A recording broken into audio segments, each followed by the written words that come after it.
All right, so check it. I need you guys to help me out a little bit here. Go on to whichever app you are listening to this podcast on, whether it be Stitcher or iHeart or iTunes, Apple Podcast. Sorry, it's called Apple Podcast. I'm looking at some reviews here, and you guys are doing awesome. Get on there, leave me, rate it 5 stars. Hopefully, leave me a review. Like I'm good. If you can only do one or the other, definitely just rate it. But if you're already there, I mean, just type up a few words. Get some more traffic to that part of the app of the program. Get the algorithms all fired up. But I was looking at it, and somebody left me a 1 star rating, which my initial response was like, "What the fuck?" But then I was like, "That's hilarious. It's probably somebody I know really good, really well." I'm like, I kind of like that. I kind of like that I have 1 star on there. So I went and was going to read the reviews. I was hoping they left like an extra review, but they didn't. So whatever. Somebody didn't like it. Maybe I swore too much for their liking, or probably is somebody I know just screwing around. So whatever. There's one there's 1 1 star rating on there. The vast majority of them are all 5 stars. So I really appreciate that. So if you have been listening to this, please rate and review it. I'd appreciate it. And then share it. Share it around. All your friends. Share it on Facebook. All that good happiness and stuff. The better it does, the more content I can get, the more interesting guests I can get on. It just helps the whole project. So I need a little help from my friends. Okay, I'm not gonna sing that. What else do I got for you? If you haven't already done so, go on to the Book of Face and like the Full Scale Outdoors page, and then the group. There's Full Scale Outdoors group. Instagram, Full Scale _outdoors, and find me, just me, Dale Luganbill, on Snapchat. I've been more active on there, posting stuff.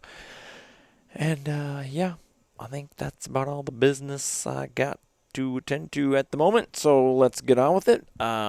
Today's episode did something that we've been talking about, but haven't quite tried or put it in motion. We attempted a podcast while fishing, and it worked out pretty good because we did the old school shore fishing, bank fishing, if you will, just sitting on the bank, throwing out a hook with a weight on it, some bait, and you catch what you catch. And man, it has been a long time since I've done that, in the realm of tournament fishing and guiding and just, really trying to grow my skills as an angler and blah, blah, blah, blah, blah, blah, blah, blah, blah.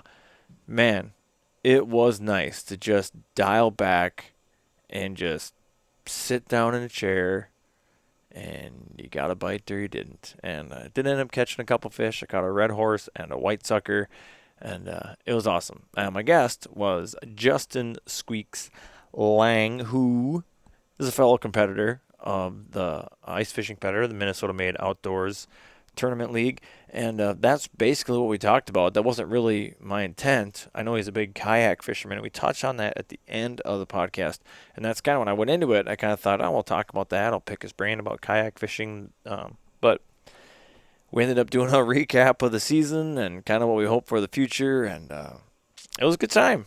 It was a really good time. I really, really, really enjoyed it. So let's do it. Let's get into it. So you're going to hear some background noises. There's a couple motorcycles and cars that go by. There's some other people that come down and fish around us. And a couple times, Justin had to take the headset off and tend to his line and catch fish and do whatever. So I know I'm as interested in you are as to see how this is going to go. So I haven't listened to it yet. This is the intro to that thing. So we are going to enjoy it together or test it out together. But I think it went pretty good, and I'm definitely going to try to do it again. Maybe do a catfishing episode or something like that. I think that'd be really cool. Man, it was fun. And if you haven't done that bank fishing in a long time, man, get some buddies together, cooler beer, whatever. Just relax. It's awesome. I mean, it really is. I haven't done it in a long time. I kind of forgot how much I really like it. So let's do it. This is the Full Scale Outdoors podcast with Justin Squeaks Lang.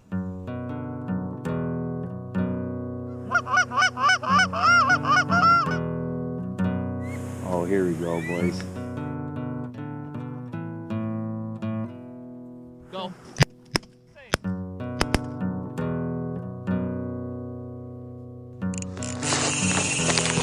Ooh, I love that sound. This is a good one.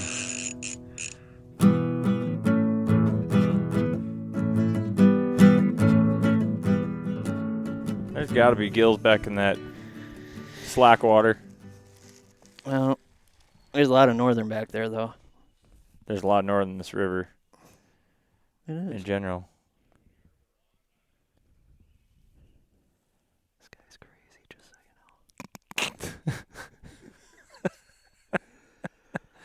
you know. I found where we're going to start. Right here, I guess. As we broadcast. This is the first time I've attempted a podcast while actively fishing. I mean, if you call us actively fishing. I haven't done this river rat fishing in a long time. It's nice. It's a nice little change. It really is.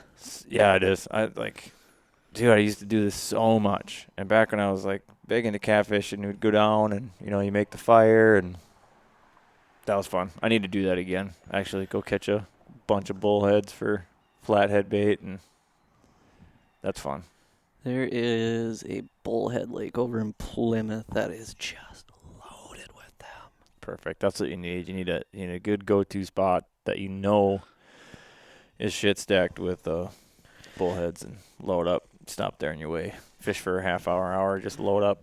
5-gallon bucket. Ain't nobody gonna be mad when you take them all out of there either. Nope. That's the nice part. Probably every neighbor on the lake's probably like, go ahead. Yeah, I had a lake in West St. Paul that I hit that was pretty steady eddy for him. That was fun. We'd go fish below the Wakuta Bridge down there. Guess that would be Cottage Grove area. That's St. you Paul are Park, Cottage Grove. really South Metro. I think honestly, because I live in Elk River, the furthest south I'll probably fish this year was probably Minnetonka.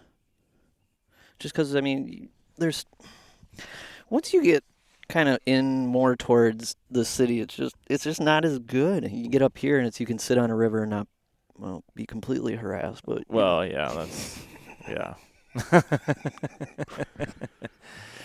Yeah, we're a ways away. We're in an undisclosed location somewhere along the Rum River, which I can say that because the Rum River is long. Oh yeah, it is. This thing winds back and forth.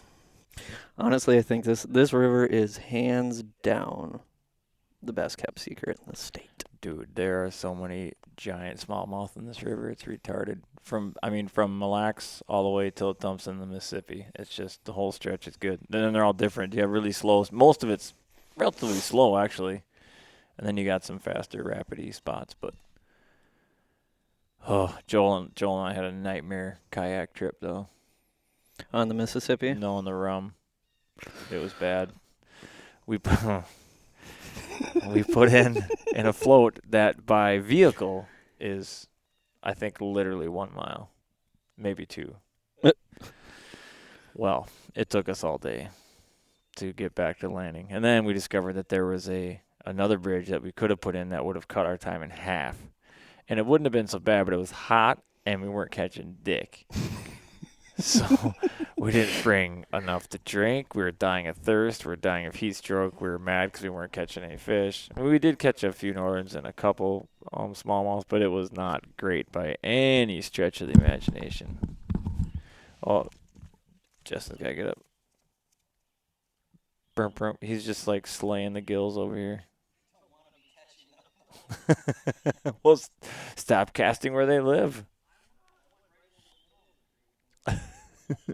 That's how this podcast is gonna go. He's gonna get up. Hopefully, he's going minnow. I got a crawler on. We'll see. I'll probably just catch a sucker if I catch anything. What's the limit on leaves? Is there a slot? Or is it wide open? No more than 2 in your possession. no possession. 1 day possession limit. Uh-oh. Uh-oh. Oh. I just got tapped. Oh, there it is. I'm getting tapped again. Something's definitely nibbling on it.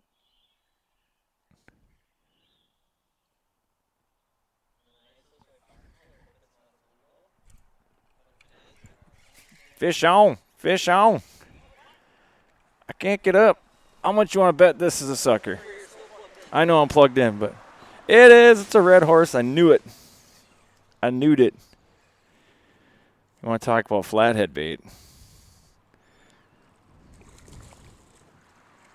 Woohoo! Winning. Not skunked. That beautiful fish. Red horse are underappreciated. Yes, they are. Completely underappreciated. Easy to catch. They fight good, too. Ooh, that hook popped right out. All right, I'm going to try to... This is going to be a painful episode to listen to, I think. Let's see here. We're going... Giving you the play-by-play of trying to get a selfie with this fish. Let's see. That won't work there. Ooh, I can hold it between my legs. This will be the first selfie with podcast equipment and a fish. Okay. All right. Don't flop. Don't flop. Don't flop. He's getting ready to flop. Timer.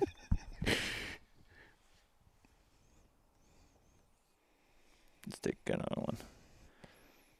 True story. I learned about the selfie timer this past week. Nice throw. Winning. All right. Sweet.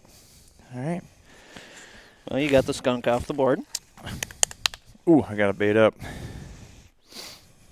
You want more Nightcrawler? I will. We're going to catch a red horse all night long. And I'm okay with that. Hey, man, 50% of something's better than 100% of nothing. You can take that to the bank. Deep Thoughts Sweet by deep Justin thoughts. Squeaks. Squeaks, I assume, is a nickname. Yes. Your mom did not name you Squeaks. No. There's a story there. Yeah, you want to hear about it? Yes, I do. Okay, I'll tell you about it. So, in 7th grade, which is about 1990. Okay, we can stop there because you're making me feel old already. Okay, go ahead. The movie Basketball came out, and it was from the creators of South Park. Anyways, there's this character on there, and his name is Squeak Little Bitch Scolari. Pardon my language. You don't have to pardon your language, just the Full Scale Outdoors podcast. Okay. Anyways, so there's Squeak's Little Bitch Scolari, and in history class, 7th grade history class, we decided, everybody's going to get a nickname, and there was, some guy was called Home Skillet, and then I honestly don't remember what the rest of them were called, but I got Squeaks out of it somehow. So I carried it into 8th grade. Next year, school year, yep, still Squeaks. Now it's like, all right, so how it works in Anoka and Champlin is I'm from Anoka, and I went to Fredmore, and there are parts of Champlin Park that also go to Fredmore. And the Champlin Park kids are the ones that named me Squeak. So I'm thinking, as I leave 8th grade and I go into Anoka High School, I'm probably not going to carry this name. Which I honestly, I was like, it didn't make any difference to me. It wasn't like a negative As far nickname. as nicknames go, it's not the worst. No, it's not. I've heard a lot worse. But I carried it into 9th grade, and it stuck then. And then year after year after year after year after year, it kept sticking. And I think, honestly, the only people that call me Justin are my grandma, my mom, and my girlfriend. That's about it. And it's just Squeaks the rest of the time. Mm-hmm. Even my dad. My own dad will not call me Justin anymore, Really? which is kind of weird. Well, my wife, family's that way. So her dad gives nicknames to everybody, all the kids, and even and then extended, their kids get nicknames. He doesn't call anybody by their real name. She's been Creep her entire life. Yeah. Oh, you want to talk about bad nicknames? All right, this is great. And none of them listen to this podcast, so if they happen to listen to it, sorry, your secret's out. But there are some awesome ones. Her youngest sister His nickname was, I'm going to save this one. So the next daughter down, these are great. The next daughter down's nickname is Scrubs. Scrubs. Scrubby. We call her Scrubby. Okay. Her name is Laura. Then Kimberly came along, and not quite sure how he pulls these names out, but she was, I'm waiting for that motorcycle to go by. She was Butt. But. Butt. Okay. That's better than ass. Yeah, well, kinda. She did not. She did not like it. And when they told me that story, she became butt to me, and it used to piss her off. Oh man, so much. But now that she's gotten to know me better and knows I don't mean anything by it, and I just think it's funny and it's kind of cute. It's endearing. I think it's endearing. Which all of his nicknames. Even they might not sound very flattering. Sure. Are all from a good place. Like that's just we have a nephew. He's autistic, and he's gooner. He's a goonball. He's a gooner, and that's that's just what he is. We all call him Gooner. I mean, it sticks. And for whatever reason, he has the magic nickname wand. Once he says a name, it just sticks. Huh. And so she also has twin brothers who at one point in time were Poop and Stooge. Poop and Stooge. Which I like a lot. Poop and Stooge are great names. It's like Puke and who were the characters at the Renaissance Festival? God dang it. It's Puke and I think it's Poop and Puke. Isn't it Poop and Puke? I don't know, but their stand-up was really funny, though. It's something like that, and they're pretty funny. But, yeah, so that's a little insight to my life. But so Squeaks, in the realm of nicknames, not the worst thing ever. No, I'm pleased with it at this point. At this point. Oh, that's hilarious. So Squeaks is a fellow competitor, the Minnesota-made outdoors ice fishing tournament series. There's a lot of words in that. I don't know really what you'd call it. I mean, because all of them are technically tournaments, and each one pays out and has prizes and such, but it's all part of a series. I don't know. I just call it the series, or just made. I don't know. Because I feel stupid every time I try to articulate and think about it. And I probably look even dumber. Good thing about podcasts, nobody can see you. Right? At least on mine, anyways. I got a face for radio. You and me both, pal. You and me both. Where is he going? Yeah. So where did you finish last year in the season? We talked a little bit about it when we got here, but.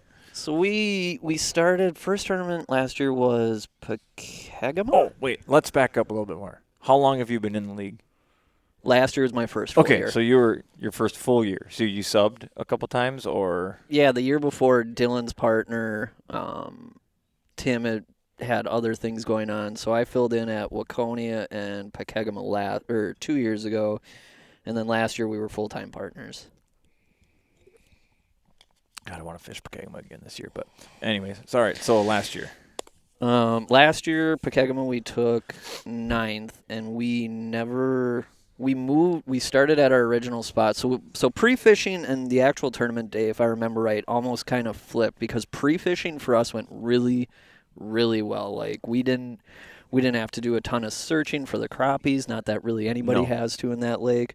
Wow. But we thought we were on a good area, and we figured, okay, so this is going to work. So pre-fishing goes great. Tournament day shows up, and it's not anything like pre-fishing was at all. And I think that screwed a lot of people up, but for us, we were too dumb to realize what had happened, and we just went to our spot anyways, which was good because, I mean, we filled our crappies kind of right away, but the gills is what got us into 9th place for sure, because every one of our gills were at least 9.5, 9.5, 10. We didn't have any Mondo big ones, and we didn't have a Mondo crappie that would have put us into the money, but we had all of our gills, all of our crappies. And I think that's where we came in. Joel and I think we placed, you get prizes down to 5th place? I want to say, yeah. Or no, money down to? 1st, 2nd, 3rd, 4th. We get were just. checks. Did we get checks or were we just out of the money? Crap, I don't remember. Because 10th place always got the Northlight plastics box. Right. Yep. Yep. Which I feel bad for all you guys that threw those away. Or Why would you gave throw them away? Because absolutely zero people seemed thrilled when they won them. Well, they're not ice fishing jigs. They're a little big, bulky. They're your typical, like, off the dock, Mr. Twister kind of plastics. Right. Which They have their place. is great, but when you're fishing in a winter tournament, Yeah, you want to win stuff winter that things. that you can use. But Regardless, the other weekend I was using those and absolutely crushed with them. So I'm actually happy that. What was that right in front of us? I don't know, but my rod's bouncing a little bit. Is it? I don't think it's a fish, though. So either way, we take 9th at Pekegama because our gills carried us in there, and I have never left a tournament so proud, so happy, so elated in my life. And needless to say, I haven't fished really a ton of tournaments. I mean, just the Maid Series, and that's really about it. But we had struggled as a pair the year before when I subbed in. So our expectations for last year were like, okay, well, if we place, in the top 10 once, holy crap, it's going to be a miracle. So right away we place, and I think I won like a spring bobber rod or something like that. But that's how we started our year, and we could not have started, in my opinion, any better. We placed. We did it. We didn't win money, but we placed. And I had something to show for my efforts, and that's all that mattered. So I believe the next one after that was that Maple or Minnetonka? The next one would have been. I feel like it was Maple. How many events are there? 4. We did last year. We did Pekegama, Maple, Minnetonka, and Marine. I think it was Maple. Maple was a disaster. Maple was tough. Maple served us the coldest slice of humble pie I have ever eaten in my everybody life. did. I want to go back to Pekegama though, and because I agree. Like we pre-fished, and we caught. I mean, it seemed like you could drill a hole anywhere in that lake and catch crappie. Yep. Good ones. I mean, we were catching good ones. 12s, shallow 13s, too. Relatively shallow, and then I stumble upon. It wasn't really stumble upon. I found it like the day before. I find this bluegill spot right at pretty much first light, and it's stacked with quality bluegills. Like they're all good, all 9s, like all good. And I'm like, whew. I went around. I drilled like, I started out. I drilled like 4 holes. I think I started fishing. I didn't get anything first hole. Second hole is like bang, bang, bang, bang, bang, all 9s. I'm like, throw some snow in that hole, and we're gone. No need to draw attention to this spot because there's something going on here for sure. And then so proceeded to fish around. We found some, good crappies, and they were just everywhere. So when it came time to, and most people will target crappies first light because generally crappies are a low light fish. And right. But because I found that spot, and it was this was shallower than we had been fishing anywhere else where I found these bluegills, and it was at first light. My concern was, is this just a morning bite spot? Do they just move up onto this spot at first light and then slide off of it? And do I risk not finding these gills? Because my thought was everybody's going to get the crappies. It's who gets the better gills is who's going to win this thing. Yep. So we went there, and it wasn't like it was the day before, but we did put I think we had 4 real good ones and then some decent ones. And we wanted, like, the morning was starting to drag out. We wanted our full, was it 8? What is it? 7, 7, and 7 1? and 7, 7 and 7 and 1. Fish. Yeah. So we wanted our full 7s of 9 pluses in that spot. But it just wasn't happening in time, and morning was getting late, and we're like, we better go get some crappies. And so we boogied out of there, and we ran around, and then it was running around all day long. And then, we struggled to find decent crappies. I mean, we had a full limit when we went to weigh in, but we didn't have any good kicker fish. I don't think we had a single 12-inch crappie. We had one that was 12, and I think one that was 11 and a half. Yeah, and we the had- rest were 10. Yeah, we had 10s and 11s, I think, pretty much. And that was like, we went, every event, we went to weigh in thinking we got our ass absolutely handed to us. You guys underestimate yourselves, number one. Every single tournament, people were like, how'd you do? And we're like, dude, it was, A bunch of sandbaggers. we suck, dude. We just sell all our equipment and just take up something else because we just got destroyed. I think we just have, we have unrealistically high expectations, I think is what it boils down to. But, then we came in and we started weighing. We're like, holy crap, we're in this thing. And we definitely had, I think we had, if they just weighed the gills, I think we had the best gill bag. I'm pretty sure. We just had, they were all, those 4 like 9 pluses that we had really, really helped us out. And then, although I do think somebody had a bigger bluegill, like big bluegill was, somebody brought in a toad. So if I remember right. I it don't was remember. like 10 3/4 Yeah, or something but like then that. they and didn't. it was, The rest of them weren't. They didn't have. The rest of their fish weren't big. But we didn't have that kicker, and I want to say we placed like 4th or 5th. And it's like the weights are really close. If we'd have had one 12-inch crappie, we probably would have taken first place. I think the difference between like 10th and money was like half a pound or something like that. Keggum was really tight. It was really tight. And that's like, seriously, we couldn't find one 12-inch fish on that lake. I mean, I must have caught 20 of those the day before. That goes to show you how I mean, and it's amazing that how fast things just change overnight, just like that. And you can't even chalk it up to pressure, 'cause of the tournament, because there was just as many people fishing than as it was the tournament. I mean, there was a bunch of guys, in the club pre-fishing, obviously, but there was just people out there fishing, too. I mean, there was plenty of pressure the day before. I mean, it wasn't like it was like all the wheeler traffic or something put them in a funk. It's like no, that wasn't it. I heard the winners got well away from everyone. Yeah, that's pretty much standard operating like procedure for me. They were away from like everyone. Yeah, I remember seeing But them. they started coming up. Yeah. I mean, you could see them start working their way back down, and then they drop, and they kept going. I mean, they kind of pounded the same stretch for a long time, most of the day, I think, if I'm not mistaken. We should have never moved. We did halfway through the day. I think we ran around for like an hour and a half to check out the spots from the previous year that worked out really well, and we ended up just coming back to the same spot. And I know there are cribs in that lake, and I know where a few of them are. I don't even worry about cribs, especially in wintertime. I think we were cribs, sitting on one. I don't think structure holds fish in the wintertime. I don't think there's any algae growing. I don't think there's any bugs on them. I don't think there's no real reason. I mean, I've fished at certain other lakes that I know that have structure, down trees or whatever, where you just absolutely slay them in the summertime. And I go there in winter, and it's a barren wasteland. I just don't think that kind of structure holds fish in the winter. If it's a lake that has very few features, like a red lake, I feel like does, and Pokegama is not featureless. Well, that's true. It doesn't have weeds either. Correct. Pokegama doesn't have any weeds, so maybe they do hold out in there. But it just seems like the fish of Pokegama relate to break lines. In my opinion. Yes. Fully agree. Yeah. Yes. But sometimes they can be off of that break line by quite a bit. But you find that magic depth, and you can still use those contours anywhere on the lake and pretty much find fish. I want to say 12 to 14.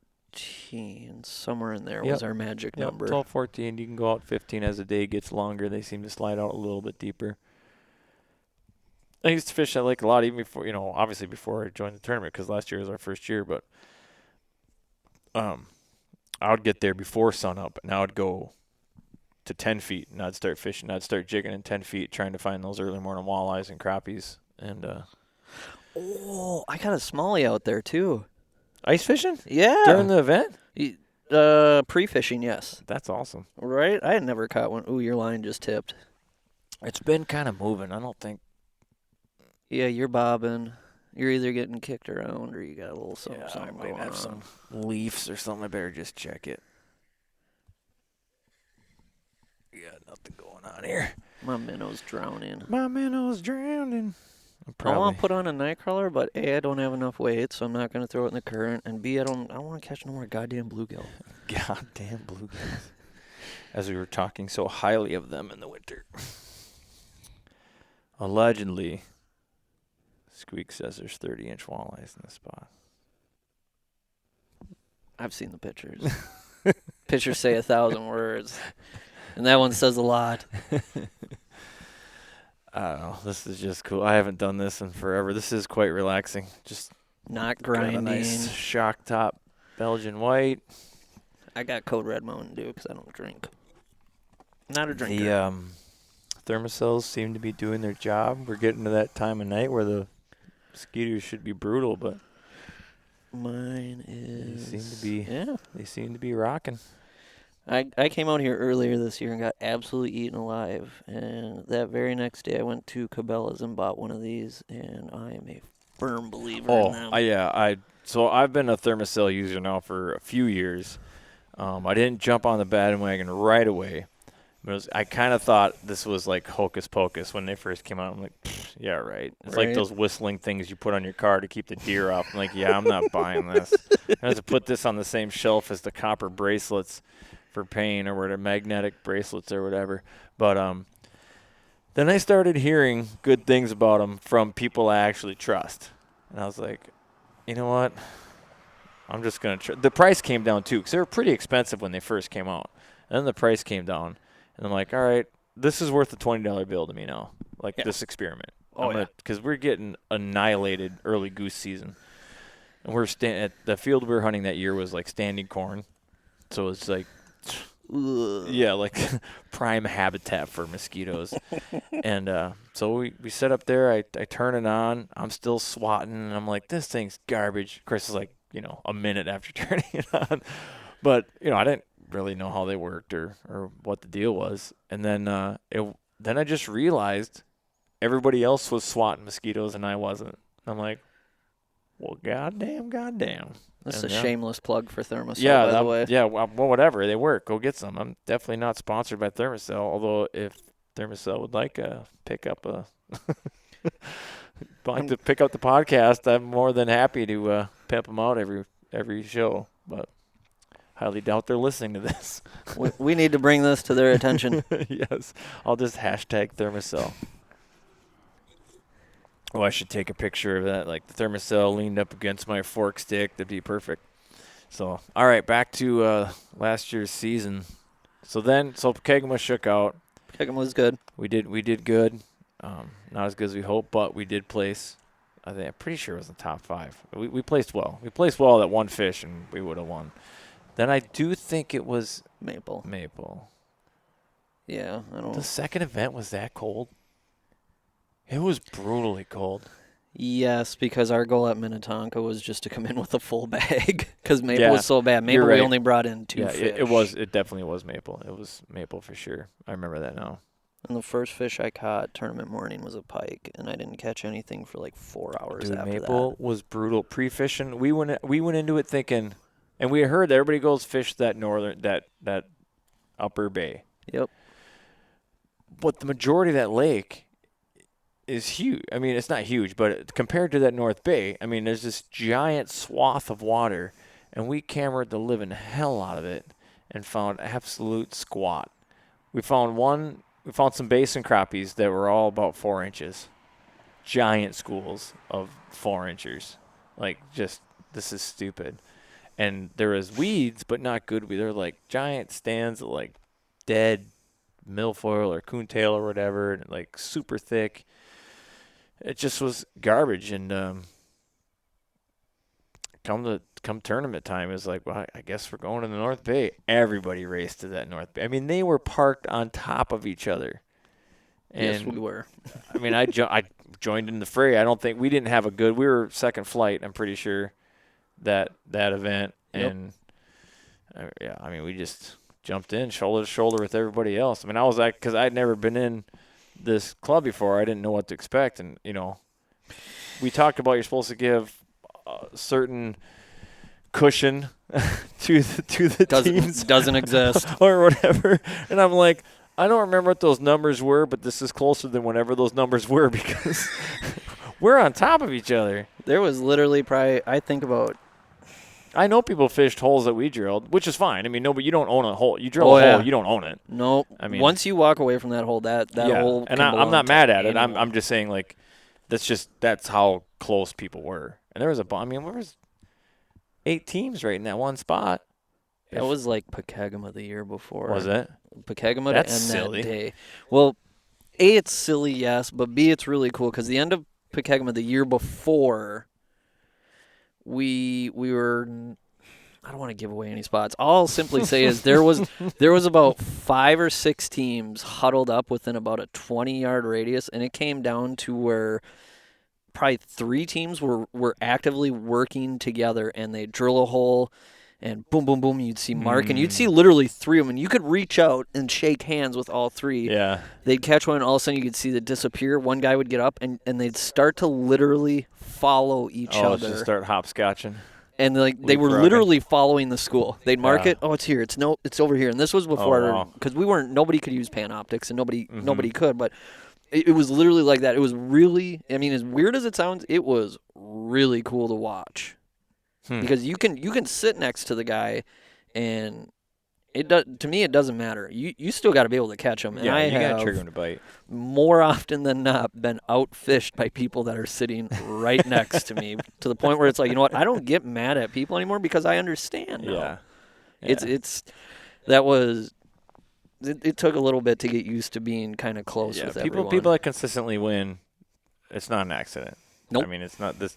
Yes, there is an element of luck involved, but when you consistently come in with good numbers, Jack, there's Jeremy. There's an element there. Yeah, exactly. Ooh, rod tips bouncing a little bit, but must just be garbage because that's not a sharp bounce. But yeah, Maple was tough, and I was getting frustrated because just like you were saying, I was watching people catch decent crappies and I couldn't buy a bite, and I was right there. I'm like, what is going on? Thankfully, Austin was filling in that time, and he was actually catching some fish, so he helped me out. Then kind of shit the bed when it came to bluegills. He didn't catch a single keeper bluegill all day, and we needed 3 more to get a full limit, and then that we could have went and grabbed that bonus crappie, and then we'd have been probably top 10 because I think we finished 11th that event. I don't remember. We finished 24th because one team didn't show up. So technically we still finished last. Wow. We caught 2 fish, and at noon I looked at Dylan and I said, fuck it, dude, I'm done. I can't feel my hands anymore. I'm done. It was so cold. So we popped the house up. I put the heater in there. I sat down. I dropped a bobber and a jig, and I just played on my phone. I was like, this isn't our day. I'm not going to try and force it and get any more angrier about this. Yeah, and that was a good thing I learned with the house. It's like I never think about setting up a house, but what people are setting their house up was just to keep their bucket in so it didn't freeze. I was like, that is pretty smart. I guess I'm going to have to start bringing a house for when it's really cold, days like that, in a heater. It sucks lugging them around, though. It really does. But you got wheelers, whatever. You throw in a sled. And, I mean, I just had, if I just pull my flip over, that's all I need.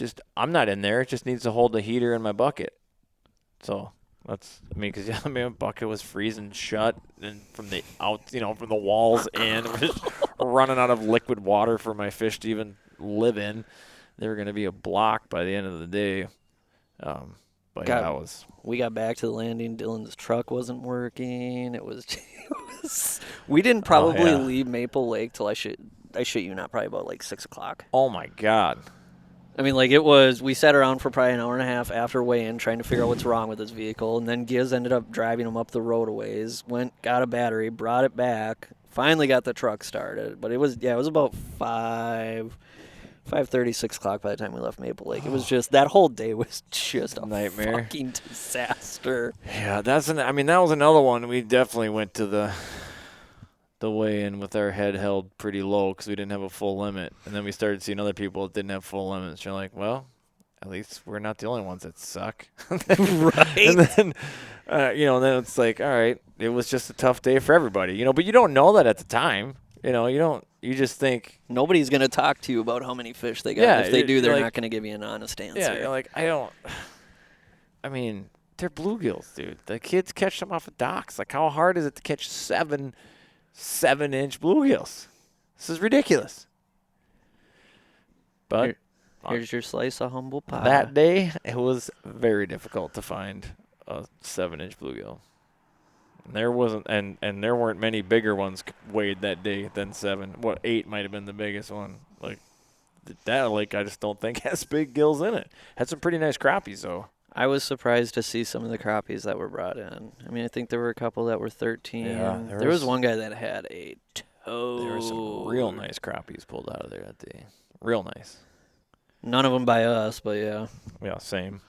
So once that ended, we were glad to be done with Maple. We knew that was once we left there. We said, all right, there's always one disaster day a year, and that was going to be it. Now Dillon the year before had 2 disaster days because Waconia was a disaster because it was -12 that day, and Clearwater, which I think was their first event, he sliced his hand open on his ion to start the day. Oh my God.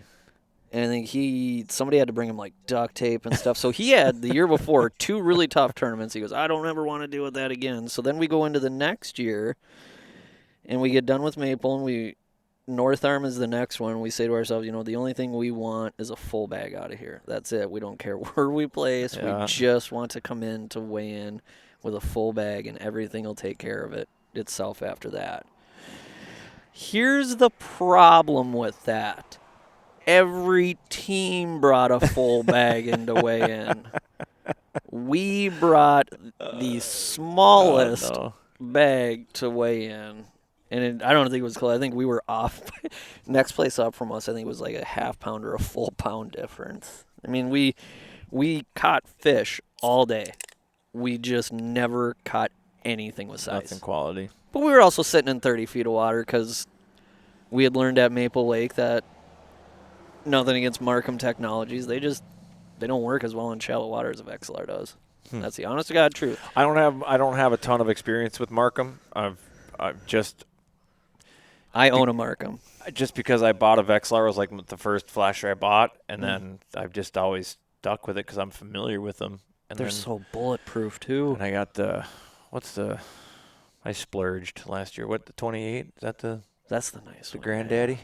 That's a nice one. It is nice, dude. It's so nice. That automatic like function, like the automatic zoom on it. Where you just hop around, you don't have to adjust anything. It just gives you it just switches for you. Like, I'm done salivating over your Vex. I like my Mark. It took us that full day. It took me the whole day to understand how to read or how to work it in a shallow water. And the reason I drop my jig down. We're sitting in like 7-8 feet, and I can't see anything. And I don't understand why. Yeah. I'm at an 8-degree cone angle, so it's like, all right, well, let's start, messing around with stuff. Flop out to a 20-degree cone angle. Okay, now we can actually start to see our jig. We went through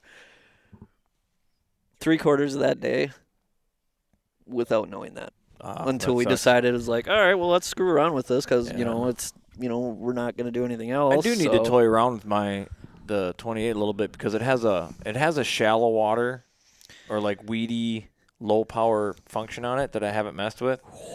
Because in shallow water, a tiny like 3mm tungsten is basically like a pike on your giant mark on your flasher. But I mean, at least that shallow water weed mode on the Vexlar is really I need to play with that this winter. You guys did that well last year, and you didn't even use shallow water mode on your graph. No. What the hell?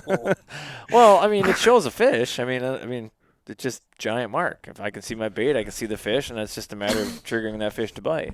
True. I mean, it would be nice if my jig didn't cover up 1/4 of my screen at a time.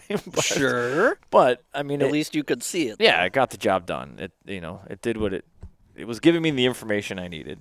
It's not going to show you anything outside the cone, no matter how big the mark is. So it's almost personal preference at that point. But I am gonna mess with it. The thing is, I think, we tried to be cautiously optimistic going into this when we joined Minnesota Made because, we'd never fished competitive ice fishing before. But Joel and I have been fishing together for quite a few years, and we fish well together. We seem to like share a mind when it comes to dissecting a body of water and figuring fish out. And not even just when we're out having fun, in air quotes, because most ice fishermen look at us like we're crazy, but we'll drill 50 to 100 holes a day. And this was before we were pre-fishing or we were in it. Like, this is just how we fish. So it's kind of, we started talking. I'm like, we should really find a tournament. I think we'd be okay in a tournament league because we generally catch more fish than the people we know. Definitely more than just your Joe Schmo angler. And we're constantly turning lakes into Swiss cheese. I mean, that's just how we just don't stay still. To our detriment at times, we move too much. That can be a problem. And I know it's a problem. I don't have it in me to sit still and wait for fish to come to me. But I know there's times, especially in shallow water, where that will help you out. Because them fish, when you're in 3, 4, 5 feet of water, they hear you walking. They know, Crunch, it's crunch. really hard to be quiet. And that's your best bet is if you know the fish are in the area, is just to sit still and be as quiet as you can. But I just can't do that. I'm terrible at it. But anyway, so that's when we decided to jump in. And, we had that, I think it was like episode 2 of the Full Scale Outdoors podcast. I had Giz and there's a fish just swirled over there. Seeing a lot Jake swirling. on. We did a little preseason thing, and they asked where we were hoping to be, and we're like, well, top 10 would be nice. And they kind of scoffed at us a little bit, like, all right, well, it seems kind of lofty. And I'm like, well, yeah, I guess, maybe. And then when they kind of scoffed, I kind of was like, am I going to eat my words? Like, oh, is this shit. a lot what harder? Did we get into? Yeah, exactly. Like, this is a lot harder than I think it is. And it is tough. And everybody in the league's good sticks. I mean, they're all good fishermen, so it's. They're all good guys, yeah. too. Oh, yeah. I don't think I've ever seen dudes. anyone get into it yelling, screaming match, or anything. Not even close. Everybody's, like, ready to help the other guys as much as they can, and it was awesome. We just had a ton of fun. But so, yeah, we got to get signed up. We still got to pay our dues. I'm going to do that tonight and get signed up for this season. Those hoodies this year. Yes. I need a new Kenders. The Kenders hole hoppers. Dude, this is it's not really a shameless plug because they are a sponsor of Minnesota Made. So if you're an ice fisherman, listen to this. Go on to Kenders' website and get a hole hopper hoodie. You're not going to want to wear it indoors. Nope. You will sweat your monkey balls right off. But outside, if you are a hole hopping sumbitch like we are when we ice fish, dude, they are amazing. Amazing. Block the wind. They're soft inside. Like, there were so many days I didn't even put my coat on. It's just my bibs and that hole hopper hoodie. Yep. And was more than comfortable. If you start, moving around like we do, drilling holes, so I'm sure that's why they call it the hole hopper hoodie. Sure. It just locks that heat in, dude. It's amazing. And that front pouch, too, you throw a couple hot hands in there, and it's like, dude, those things are money. But, yeah, we're getting special ones for the league this year with our names on it. If you pay for it. I mean, hell yeah, I'm going to pay for that not street cred. Giving us these, but, yeah, they're pretty cool. You're not going to be able to buy one off the shelf in the store with your name on it. So. No. But honestly, even if you don't fish, you hunt. I mean, anybody that spends any time outdoors in the fall, the spring, the winter, when it's rainy, especially in the fall and spring, I mean, the jacket, the sweatshirt, it's windproof and waterproof. I have dumped water and pop and stuff all over the front of me and never felt it. Yeah, I got like the white one kind of. Yeah. And has the Kender's red in the inside of the hoodie, and that's my only critique of it, because if it wasn't red, I could have used it for snow goose hunting. So it's not even a real critique. It's just like, wow, this would be perfect for snow goose hunting if it wasn't bright red. I just want to use your sweatshirt more, that's all. Exactly. So make me one that's got black inside and we're golden. Even casual fishermen. I got a buddy that did buy one last year, and they sent him one of the pro staff ones, so he got one of the sweet gray ones. Oh, nice. He's not even pro staff. He just casual fisherman, but he got one, and he goes, I wish I would have known about this before. He goes, these things are worth, I mean, I think they might be about $50-$60, maybe a little bit more, but they are so. They're worth it, dude. They're so worth it. when you're dealing with the cold of ice fishing, you know, like you need to spend some money. Like, it's whatever it is, it's worth it. And they're just so nice. They're just so nice. But yeah, you can't wear them indoors. You'll like a minute inside, you're like, this thing has to come off. Yeah. Yeah, they're pretty nice. I love Kenders. They got good jigs, too. They do have good jigs, and I got a buttload of them. Every time I post a picture on one of their threads or something, they end up reposting or something like that. I don't know. They take the time to acknowledge stuff, which other companies do, but Kenders really, really does a good job. I mean, you are constantly seeing photos of people that have caught fish using their stuff. I mean, whether it be Joe Schmo or somebody that's pro staff professional for them, it doesn't matter. They will post that, and I absolutely love that about them. I love their stuff. Bro, you're talking to the Kinder Sportsman of the Year. Kinder Sportsman of the Year. I would, that's one thing. I mean, I'm not going to lie. I think, not that anybody truly guns or aims for it, but I think everybody in the back of their mind kind of thinks a little bit, or at least for me, I think about it. We went into that final day. I hope so. I mean, it's a nice carrot, and like there's a really good group of guys, and anybody in that league is well deserving of it. I mean, just.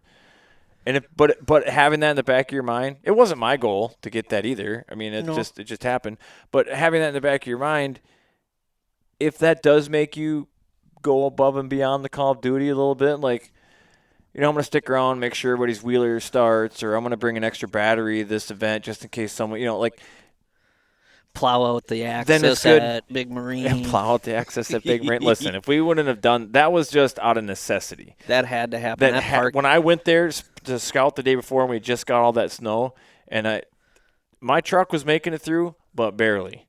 And I had the big Yukon. It's got tall tires. It's the only reason I had the clearance. It's the only reason I was able to get around where I did. God, and I saw a bunch of other trucks stuck, and that lot where we were going to meet was not plowed out. And everybody coming in and out of there were just making ruts and making it worse.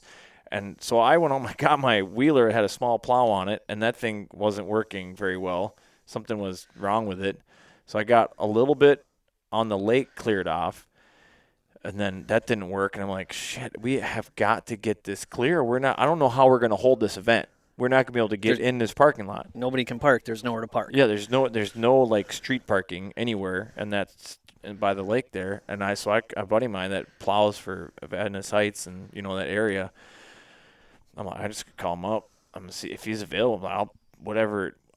That's how that happened. I'll pay him, yeah. So I thought it was actually you yourself that actually did it. No, I called. Well, I tried, but my equipment wasn't enough to handle all that snow. 3 feet of snow. Yeah, I don't blame it. And my wheeler something was goofy with it. It just wasn't running right. And I think I could have done it. It just would have taken me a zillion years to do it. And I knew that before I went there. I'm like, this is going to take me until like 10 o'clock. But it doesn't matter. It has to be done. It just has to be done. Somebody's got to do it. I don't see anybody else. And I live pretty close to there. So it's like, well, who else going to? I mean, I probably live the closest to that lake, I think. It was an hour drive for us. No, it's 20 minutes for me. Yeah, then that was definitely the closest. Yeah, so I'm like, it has to be done. It had to be. When I went there, I'm like, this has to get cleared out. We're fucked if somebody doesn't clear this out. So, yeah, it was like once my wheeler stopped working, I just made a phone call. And I was like, Mike, what are you doing? He's like, no, I'm just watching ball. I'm like, can you do me a huge favor? You know, pay whatever it takes. And he's like, well, what's it for? I'm like, well, we got this tournament tomorrow, and we got a bunch of guys got to park down here, and there's no way we're going to hold this thing. There's nowhere – I mean, there's just literally nowhere. People are going to be stuck. All we're going to do is be getting – like, it's going to be brutal. And he's like, yeah, I'll swing down. So, I mean, you know, he was gracious enough to come down, and then, you know, I think he wouldn't take any money. He just, you know, was like, buy me a beer someday. I'm like, all right, deal. Thanks, man. And, yeah, so we were able to show up, and he plowed out the main parking lot, about half of it anyways, and then he plowed out that spot on the lake a little bit for us. And what a guy. It was nice. It was very nice of him, and appreciate it, Mike. If you're listening, that was awesome. I appreciate you too, Mike. It was great. It was awesome. But we would have been screwed without it. I mean, literally would have been – I don't know how we would have operated. It would have been a nightmare. Correct. It was like 3 feet of snow. It was terrible. It was brutal. So back to the Kenders thing. Yeah. Where So- are we at with that? Kinders. I remember that morning pulled into Big Marina and Dylan's like, they're going to announce Kender's Person of the Year. And I go, yeah. I go, I'm going to make a guess on it. He goes, who's your pick? And I said, it's going to be fucking Dale. Why do you say that? I go, the parking lot plowing wasn't the cincher. I go, something tells me in my gut that it's going to be Dale. Now, moment of honesty. Oh, all right. I really didn't like you. Oh, I don't. Well, number one, because you're tall. 2, you got a really good beard game going on. And 3, you are kicking my ass every weekend. So I'm like, you know what? F this guy. He's going to win it anyways. Fuck that guy. Fuck that guy. Fuck that guy. I don't give a shit. I'll take that. Those are good reasons to be hated. If it was something like, you have an ugly smile. or, I mean, I'm a smart ass, and I know I've pissed off my share of people that just don't get my humor. So it wasn't that. So, I mean, that would have, I'm like, yeah, I get that. I shouldn't say I hate you. I just, No. I was envious because, No. the beard. I've always wanted to grow a beard, and I don't Dude, grow facial hair. Have you tried? Yeah. Okay, because I didn't think I could either. The only like right now, my summertime goat was like the only facial hair I've had like the majority of my adult life because my facial hair as it grows out, grows in every direction possible. My mustache like curls up, and I'm like, there's no way I can grow a decent beard. So I never even tried. My dad grew a beard one winter, and it was atrocious. And so I just literally just assumed. I mean, he looked like a homeless man. I mean, I literally like I thought. That's what my beard would be because as I watch it grow, it's growing in all these different directions. But I do also think that every man at some point in time in his life, no matter how terrible the beard is, just needs to let it rock for a winter, just to say he did, and just to see what. So that's what I did. It was 2 years ago. It was my first beard growing season. And as it was growing in, I'm like, yep, this is going to be a nightmare. I could just see it. Like it was going wherever it wanted to, and really thick beard hairs too. It's like there's no taming of this. It's just like this is going to be a long winter because I promised myself I wasn't going to shave it, and I was like, oh. But then as it started to fill out, like the weight of it started to pull down, started to lay. Come Christmas, I was like, I just caught myself in the mirror one time. I was like, God damn, I look good. that's a pretty good beard. And my mustache, that's the part that shocked the hell out of me. That thing was laying straight down. I'm like, nice. I've threatened to have just a mustache. The wife is not having it. You know what? I'm like, come on. I know I'm no Sam Elliott, but come on. Right? You know what a 2-year-old looks like after you give him a chocolate snack pack? That's what my facial hair looks like. It's a little bit here, it's a little bit there, Patchy. and When I still do have cheek patches right here, but it takes about 3 months before it covers it up. Damn. So you'll see. Like if you pay attention to my social media, like early goose season, I have a buddy that can grow a beard in a week. Like the beard I have at the end of winter, that's like 2 weeks for him without shaving. He probably came out of the womb with a mustache. Yeah, dude, it's ridiculous. And he's got a great beard. Puts mine to shame. And it just every bit of it lays right where it's supposed to be. Has that like Grizzly Adams wave to it. It's fucking beautiful. But that is beautiful. It's beautiful, man. Anyways, but mine takes like 3 months, like a solid 3 months. I start growing it September 1st, and really it's not till I don't think it looks decent till about Christmas. Through September into October, like even now as I go back and I start looking at like my hunt pictures, I'm like, oh God, when it's like a ½ inch long, 3/4 of it, it's just not good. It's just not good. But you got to power through it. I mean, can't get to the full beard. There is the awkward stage. Yeah, there is definitely my face goes through awkward teens every year. But now that I know I can grow a decent beard, it's gonna be a yearly thing for sure. And my wife is not a big fan. She's gotten used to it. She's gotten used to the beard. She's come to appreciate the beard, but she likes the summertime face better. She's not a guy. She doesn't have that appreciation for what it takes to grow a good beard and the fact that some people can grow a beard and some people just simply And now I can't. And now I kind of in air quotes, groom it. I don't like comb it and do like wax or nothing like that. But like when I go in and get my hair cut, the person that does my hair, she loves she's like, can I trim your beard? I'm like, yeah, even it out. Don't cut it. I mean, just like, Make it keep look the length, normal. but go ahead and even up. She's like, yes. She doesn't even charge me anything extra for it. She just like, this is like I'm her piece of clay, I guess. I'll tell you what, when she's done, that thing is shaped and looks dynamite. I would never do that for myself. Your barber might have a fetish for facial hair. Not might. Completely. 100% has probably all hair, but I can handle the other grooming myself. Somebody needs to catch something soon. Yeah, what's going on? This is prime time Walleyeville. I should probably put on a minnow. I've got on a minnow. You got a minnow on. And I'm sitting somewhere out and down yonder in there, and I don't think he's doing anything.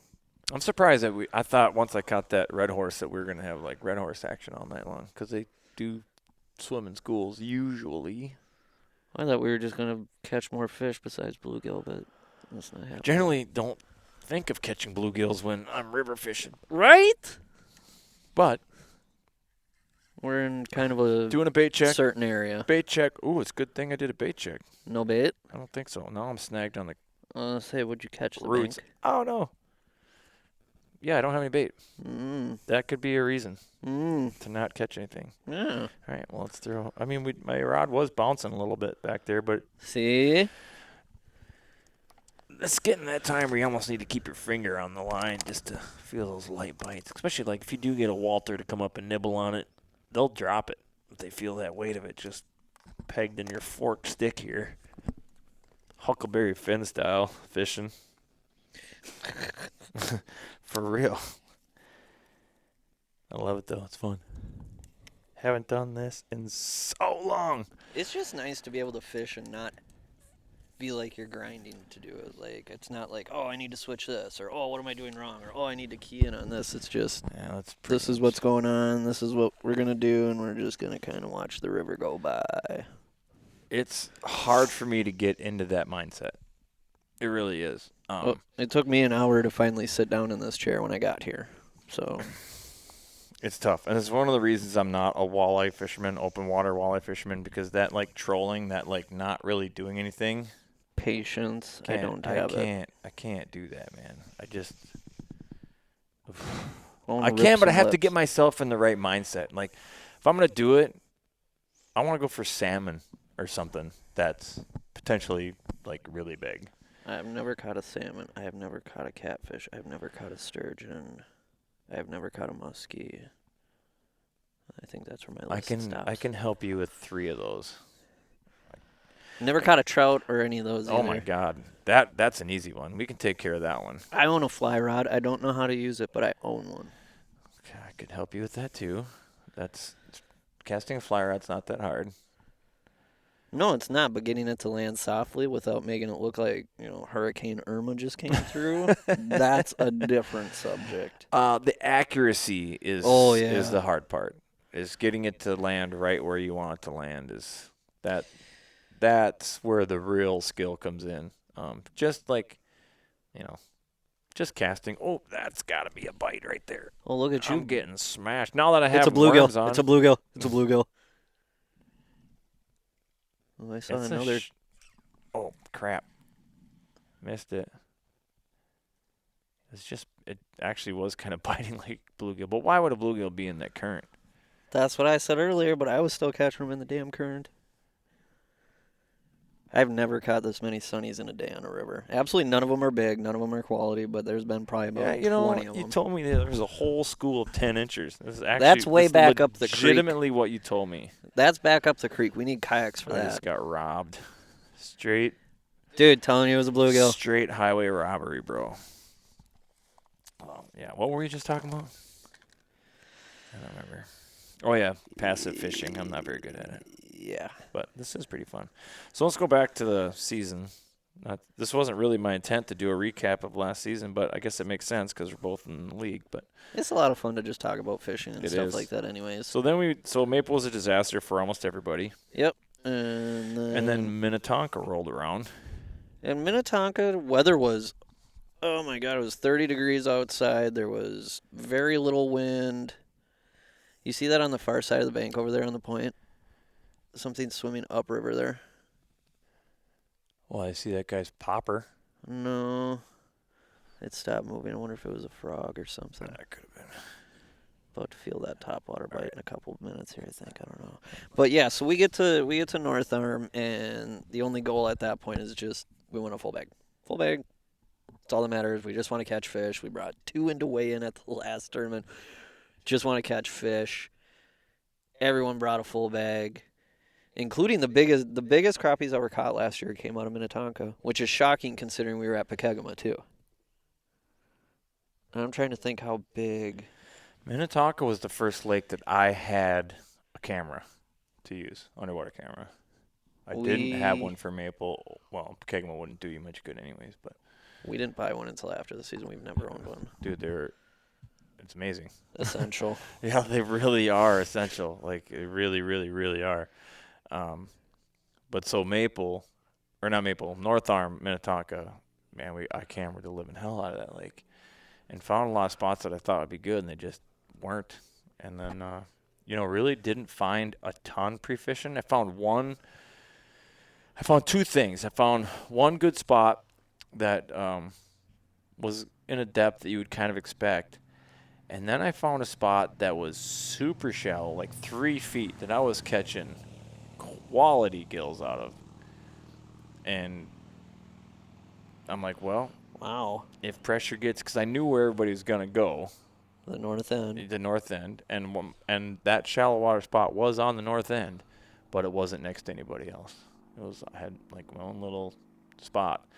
But when tournament day rolled around, I mean, I tried that spot, but those big ones just weren't there anymore for whatever reason. But my other spot produced. We had company there, though. I didn't see any other holes when I was pre-fishing, but clearly people knew about it because people beat us to the spot. I was like, damn it. Interesting. Yeah. So either they already knew about it from times past. Oh, that's his popper. Never mind. Ooh. That's a bass going crazy. Hey, should I grab the whopper? I don't want to walk away from this podcast. Right now. But I do need to take a pee, too. Well, do it. Take your headphones off. I'll riff. I'll do a play-by-play whopper plop. I won't play-by-play your peeing. But I hope the peeing doesn't take 5 minutes. Throwing a whopper plopper. So set the scene here. We're upstream of a bridge, and we just witnessed, which I can only assume is a bass, make like 2-3 splashes, chasing something downstream of the bridge. I guess it could have been a northern, but it was acting more bassish.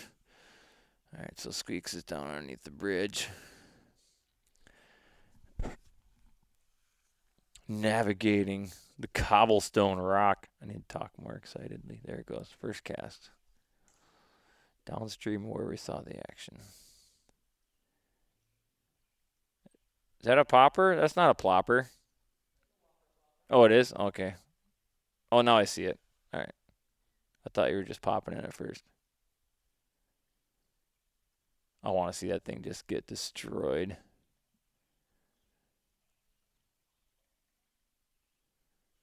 Come on. First cast yields nothing. Oh, man, it's nice out here. What a beautiful summer night. This is great. Not much wind. Not much bugs. Temperature's finally down. Humidity's finally down. The weather has been ungodly. I know for most everybody in the country last week, but man, we're not used to that in Minnesota. 90s, stupid, humid.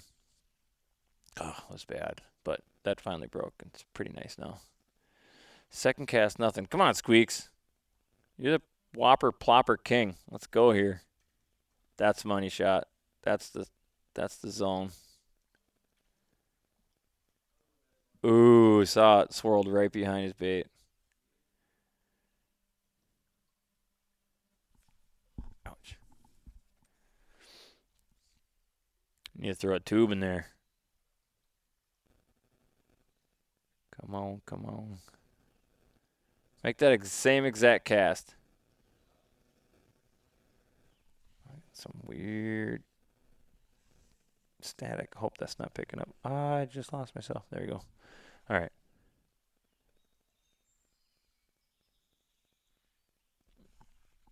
Of course, I just said no mosquitoes. Now I'm getting bit in the back. Perfect. I want to see that thing get crushed.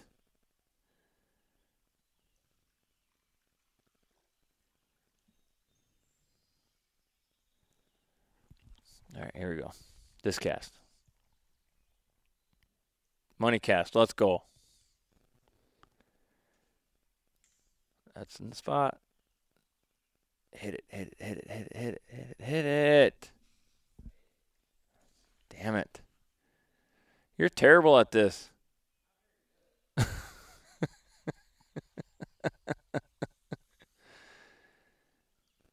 First, now that I'm holding on to my line, too, trying to feel that light bite, I'm not getting nothing. I put that fresh worm on and got, like, annihilated, like, right away. Hey, missing bait again. How does that happen? I have my finger on the thing. All right, this is getting real now. I'm getting irritated. We need to catch fish. All right. A crawler. Gonna have to do the old 5-year-old loop-de-loop on my forego natural presentation for just having it stay on the hook.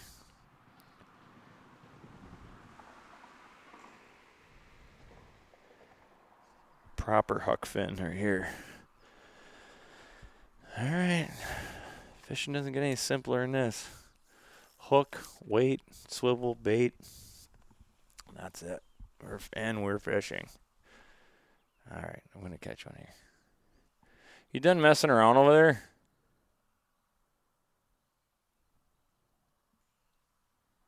No, clearly he's not. Long bobcat. Oh, is that fish on? Fish on, fish on.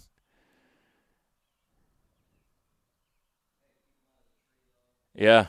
Yeah, there's a big down tree. He's got to get it past so he doesn't get hung up in there. Does it feel decent? Well, you're going to have to walk that thing up here and we'll take a picture of it. Nice. On the whopper plopper. Get out of that tree. All right. Got dangerously close. He's staying down. Kind of expect him to do a little more jumping action there.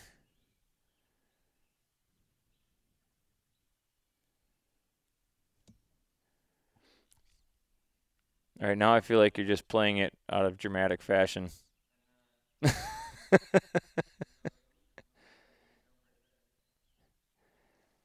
Oh, that's a pretty good splash.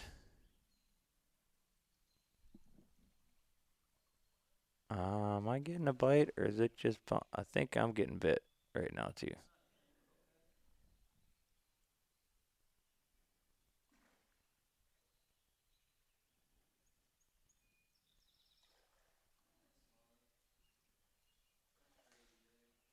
Oh yeah, I'm getting a bite right now.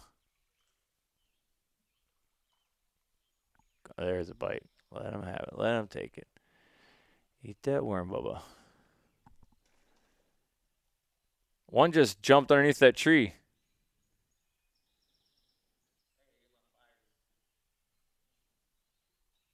Bring the whole works over here.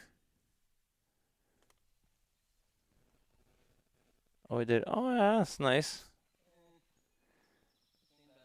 Well, yeah, he's not giant, but that's. I'll take those smallies all day long. Is that a 14er? 14er? Somewhere in there.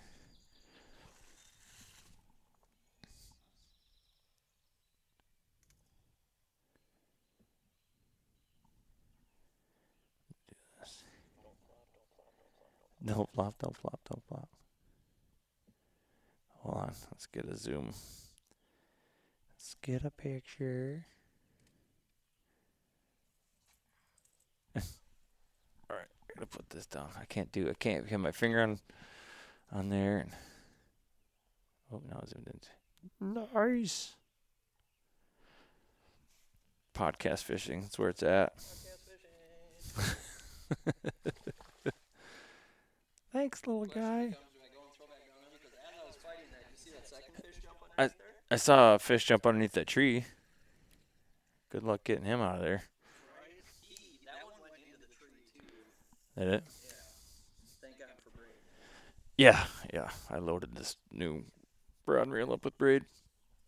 It's the only way to go. But I did put a fluorocarbon leader on it. I'm a firm believer in that. Not that you need that with a topwater bait, but.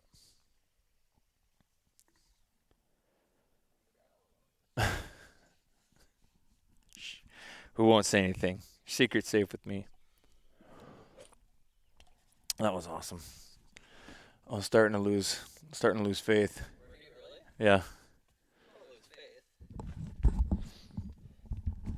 It was nice to see that happen. Well, he made a couple of really good casts, and that it swirled behind it, and then I was like, I think the one that swirled behind it might have been a different fish. very possible. There's probably a school there. I wouldn't be surprised. I was getting harassed down there, but Hey, you reeled up. You didn't have bait again. What the hell? this last time when I checked my bait, I had bait. But that was that. So, where'd you place in Minnetonka? Oh, yeah, back to Minnetonka. So everybody brought a full bag in for Minnetonka, Yes. and so did we. We brought the smallest bag in to Minnetonka. Like, I'm watching this guy to the left. I want to see him get he's slammed. he's throwing a popper. There's hungry pike that live in that bay. And a lot of 5-inch sunfish. Yeah.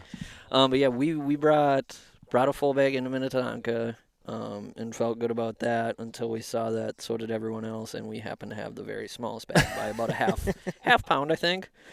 So yeah, it was like, oh well, man, things started out real good at Pekegama, but they sure went south quick. So after placing 9th and bringing home a new fishing rod, and then taking last, and then taking, or second to last, and then taking last. That was tough. That might have been our slice of humble pie this year. We get a slice every year, but that one, We get a slice every year. that one was back to back, cold, that's- hard slices. That was brutal. People don't realize that. They think every tournament fisherman just goes out there and absolutely crushes fish. Here, let me public service announcement to all the regular folk that think that happens. It doesn't. No. Unless you're real good, which, I'm not. I'm getting better. I'm not, though. It doesn't work like that. Nobody, unless you're getting paid to fish, I'm sorry,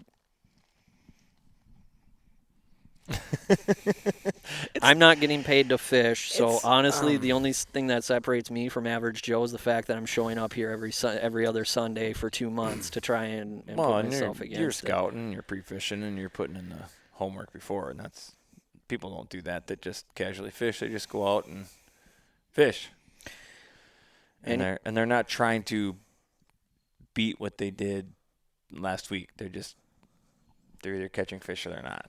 That's pretty much their standard.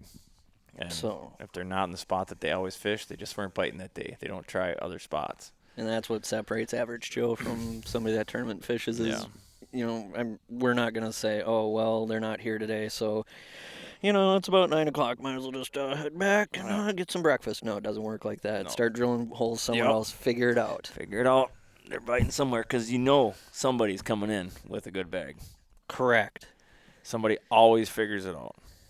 Always. Might be one team out of 25 that figure it out, but somebody always figures it out. So, yeah, Minnetonka was tough, but our vehicle ran when we got back to the landing, which was good. That's a victory. We felt good about that, and we knew that, we had Big Marine was our next stop. Neither one of us had ever fished it in our life. Neither one of us had any idea how we were going to approach it. And that's at about the time where I really started to learn how to read a lake map. I had proficiently learned how to read deep parts of a lake. Fish on over there? It's either a fish or a stick. He's got something. Oh, no, I heard a splash. Atta boy. Hey. Yeah. Fishing in a podcast. So, anyways, yeah, we get to pre-fishing big marine, and that's the time where I really was like, you know what, I understand how to read a lake that's deep and where to find them deep. This tournament series requires that it doesn't require you to fish shallow, but if you want to win and Yes, it compete, does. you're gonna have to go shallow. You're not gonna win sitting in 30 feet of water like we did on Lake Minnetonka, where yeah, you can fill a full bag, but it's not gonna get you anything. No, here's the deal. Even as you're just a regular, you're not a tournament fisherman, you're a regular, Joe Schmo, weekend warrior, angler, whatever. Ignore those community holes. Those community holes might be good at first ice Yep. because those deep holes, they do hold large schools of fish, but those fish primarily hang out there. You getting bobs over Yeah, I there? think so. I thought you And were. once the good fish kind of get plucked out of those schools, the rest of them just get hammered for the rest of the winter. They're seeing every jig. There's tons of vehicle traffic. Holes are being drilled all the time. It really gets slow, and you can't just keep going back to that community spot. I mean, and expect great success. Weekend after weekend after weekend after weekend. Yeah, and get away from the crowds. I mean, they're there. Nobody in this league is fishing those community holes, and there's a reason for it. I mean, so if you want to go out, just don't be afraid to try stuff. And the key is if your lake has live weeds in the wintertime, that's where you're going to find your better fish. That is Period. the most crucial thing to find in the winter is lively weeds. And so many people don't equate ice fishing and weeds, and they need to start realizing that.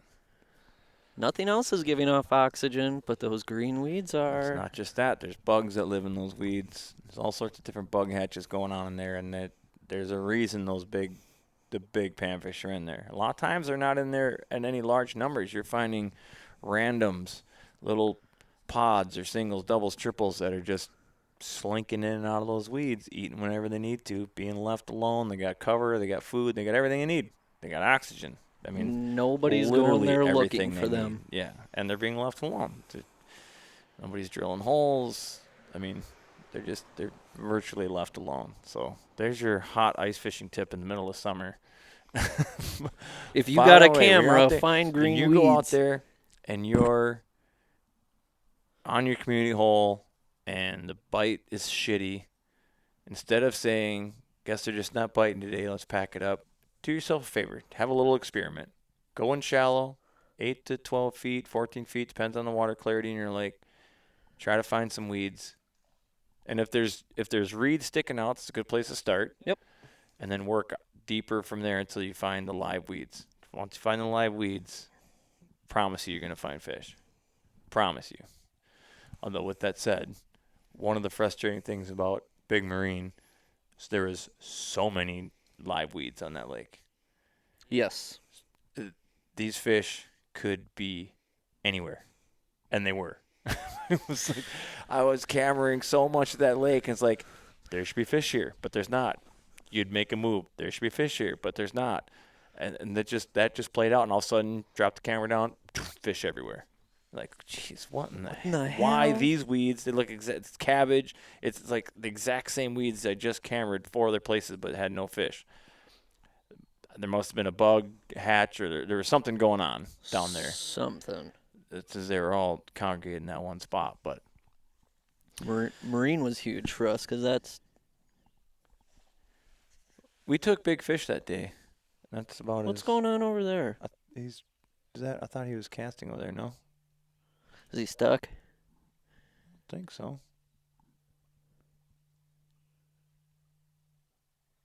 I thought that was. I don't know. There's some doings going on yeah. over there. But yeah, marine is when I started to dissect lakes, looking at the map and looking just shallow. And we went and we pre-fished Saturday, and we met up with Evan and Giz and fished with them for a little bit. Didn't catch much. They ventured off to another spot, but I told Dylan, I go, here's how I feel about this. And I go, looking at this map, looking at this feature, relativity to where it is, I go, we're not going to go and follow those guys. We're going to go another 50 to 100 yards that way.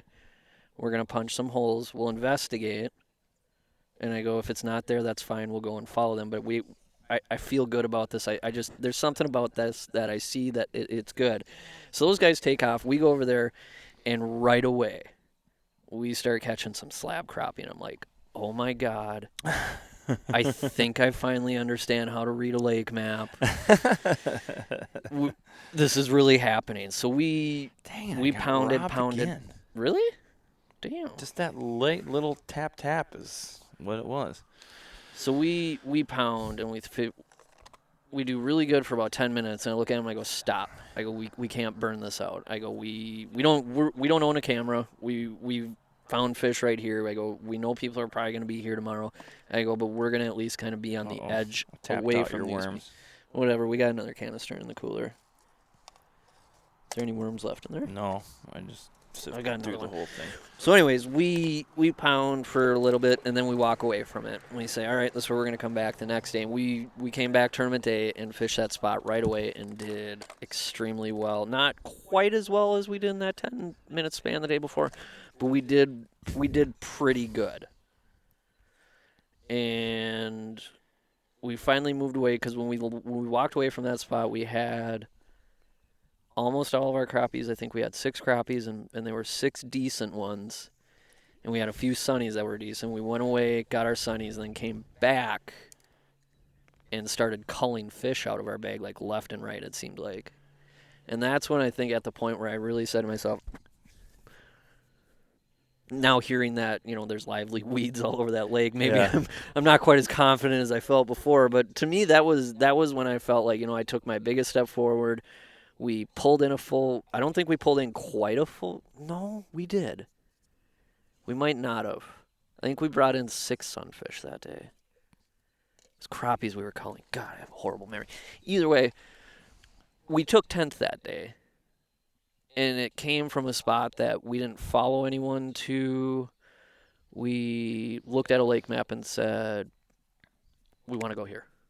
And it worked. Now I understand it's just a guessing game. I feel like we shit the bed that day too, because I don't think we had a full limit.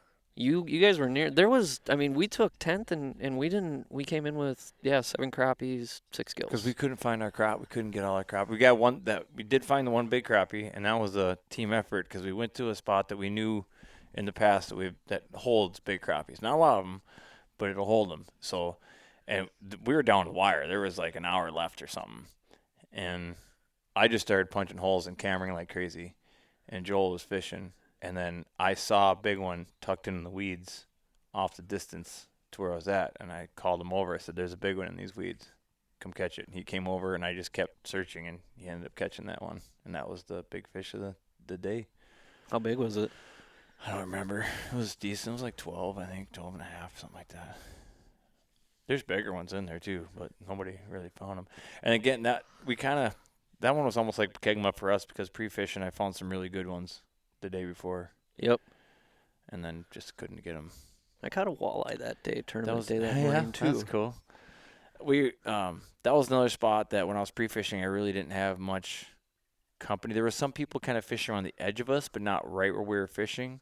I remember seeing you tournament during the day, and we were like one of the first people, and because of all that snow, I told Joe, I said, we have to use your snowmobiles for this event because wheelers are going to be a lot slower today. And so he brought his snowmobiles down. We used those, and we were to that spot, lickety split. And by the time we drilled and set up, people are just zoom, zoom, zoom, just joining us. I was like, crap, people do know about this spot. Son of a bitch. I remember seeing you that morning. You guys were over to our left a ways, kind of on the other side of the bulk. Were you tucked way back in that corner? Nope. Okay, that was Dan Rollins. Rollins Dan and his partner were tucked back in there. And no, we were. If you would have raised your head and looked to your right, you would have seen us further down the line almost. Oh, okay. Yeah, that was the community hole that everybody seemed to go to that morning, except for Dan and his partner. They went. They did pretty good that day, didn't they not? I think they did, yeah. Yeah.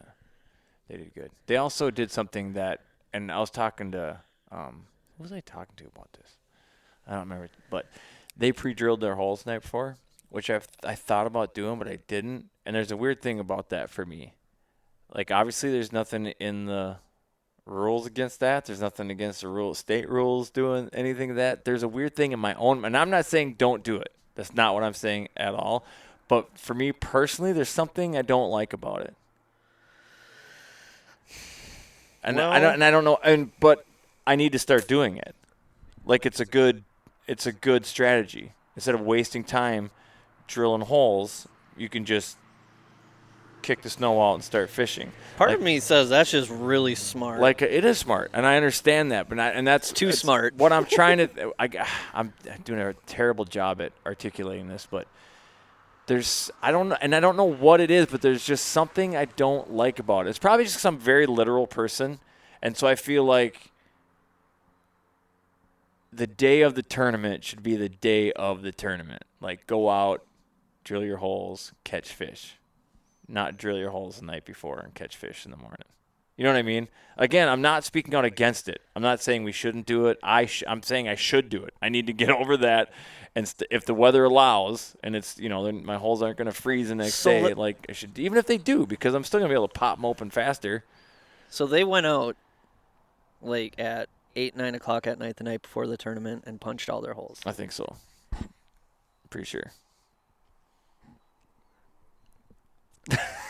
I think smart, so. but I see it's isn't it smart. It's just smart. Is what it is. I'm mad because I didn't think about it. I know. That's what I think I'm mad about. I don't. It's just really smart. It is. What is going on? Oh, I still have it. I thought I lost it. Yeah, it is smart. To them. It's smart. It's super smart. You're not wasting any time. Because even if you pre-fish an area, you know you're going to come back to that area and kick those holes back in anyways. Yeah. It's really smart, and I should have done that. I wish I would have done that because while we were popping holes, people were coming out to our spot. So we would have had a good maybe at least 5 minutes of quiet. And maybe that would have been enough to pluck some of them nice crappies out before all the action, right. kicked them off or whatever. But I didn't. Yeah, it is a smart move. It is. I got to get over whatever hang up I have in my head about it. I got to get over it and just start doing it. I was hung up on it for a second, and then I thought about it. It's like, you know what? That's actually really smart. It is really smart. That's what I mean. Smart. There's a thing about it that I don't like, but yet you're gonna. I recognize it that's the way you should do it. You're probably end up gonna fish the same holes that you pre-fished the day before. So what difference does it make if you did it at noon or did it at 9 at night? I guess. Yeah. I wish I would have thought about that. Good job, Dan. Good job, Dan and Scott. God dang it. Damn it. See, these are these things that you learn along the way. Yeah. Well, like you don't just something. walk in and be a good angler in Minnesota, man. You kind of got to learn, that there's things you just got to do. It's there's legit competition in this. Like this isn't a the Brainerd JC's annual fishing contest where any fishing extravaganza. Yeah, never fished that. This is legit, skill. You against other good fishermen. I think that's what made bringing that rod home that weekend at Pekegama so rewarding because it's there are 25 teams out there that are all really good, and if you can crack your way into the top 10 in here, you probably did something right that day. And that's actually my concern going into this season is like we did that in our first year. It's like to me it doesn't mean anything unless we can do it again. Cuz if we end up towards the bottom, then it's like okay, just a flash in the pan, were you just lucky? You know what I mean? Like I feel like you're going to see a lot of the same teams here. You're probably going to see maybe about I'd guess maybe 5 or 6 new teams. But for the most part, your top 15 are probably going to stay the same. You guys kind of bucked the trend when you came in and started whooping ass right away. And suddenly it became, these guys aren't going to be the bottom fillers anymore. We're actually going to have to try and chase them and fucking beat them. Son of a bitch. Him and his fucking beard. This guy and his beard, he's got his short friend over there. Uh-oh. He's kind of cool because he's short, Get though. too close over there and there's rocks under that bridge. It's not a good place to be.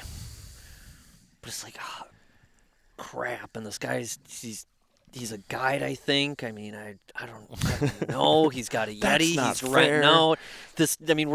We're fucking competing against guys that are clam pros and sponsored and Definitely not me. I'm not guides. sponsored by anybody but myself. You're sponsored by Full Scale Outdoors. That's like I said, not sponsored by anybody but myself. But yeah, son of a gun. I don't know where I was going with that. But yeah, I mean, know. it's It's good competition, and it drives you to be better. I mean, for sure, you know.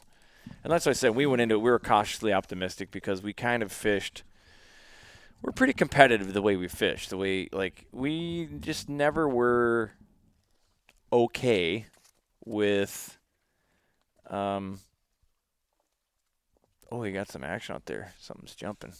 He's going after it. He's got the whopper plopper at the ready in the holster. Dude, there's all sorts of stuff going on over there. This thing's going to get annihilated. Only cast wasn't where the action was. Spook them. Get right on it. Get on them. Actually, just cast beyond them. That's all you need to do, really. He sucks. It's terrible. There you go. That's money cast right there. Blow up, blow up, blow up. Actually, it might have been a little further to the left yet. Yeah. It's probably a pike.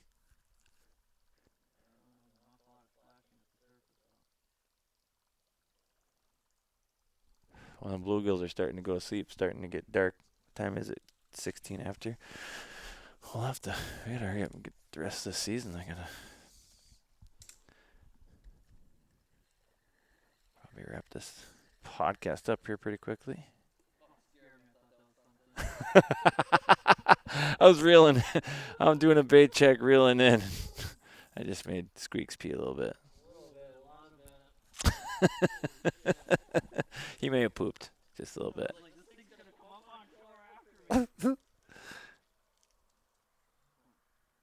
Like the when you're just getting ready to take your bait out of the water and a northern comes after it. I scream like a little schoolgirl every time.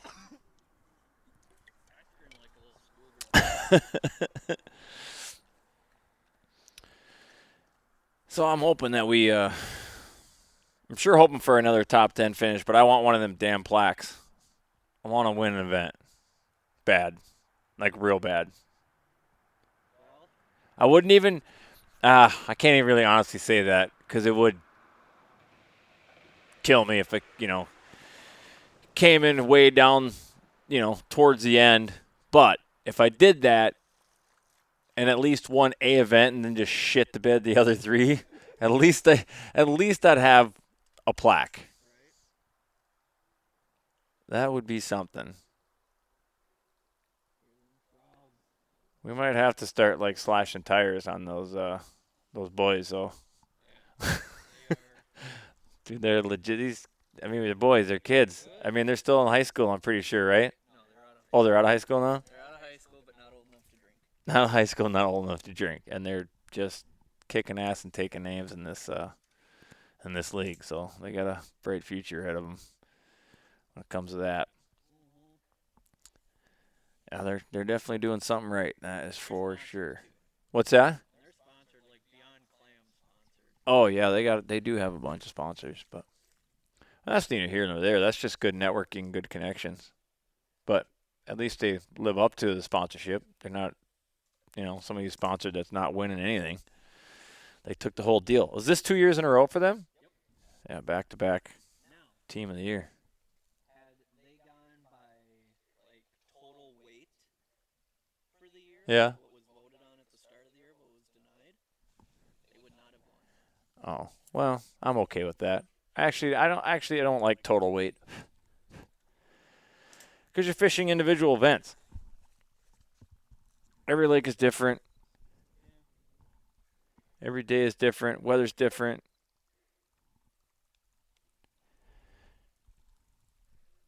In my opinion, I think that's how I like it anyways.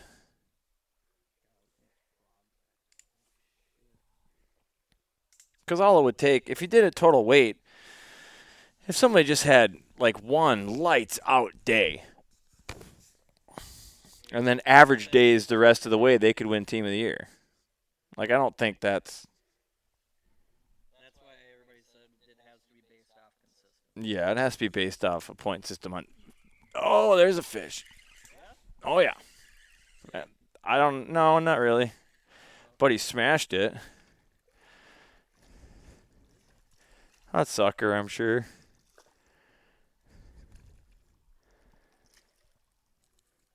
It's not a red horse, I don't think. I think it's a white sucker. I don't really. Trying to do this with my headphones. I know. I'm trying to get there. I got him up. Yeah, that's a white sucker. Not a red horse. Come here, big fella. Come on.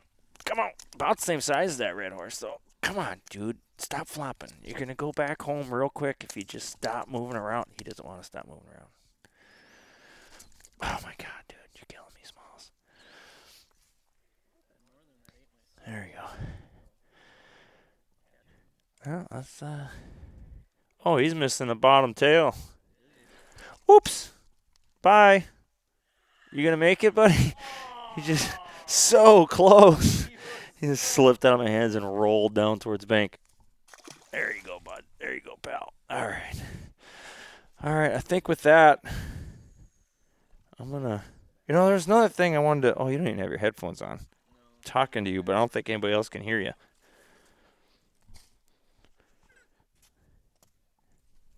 I need to wash my hands off, but I'll wait. I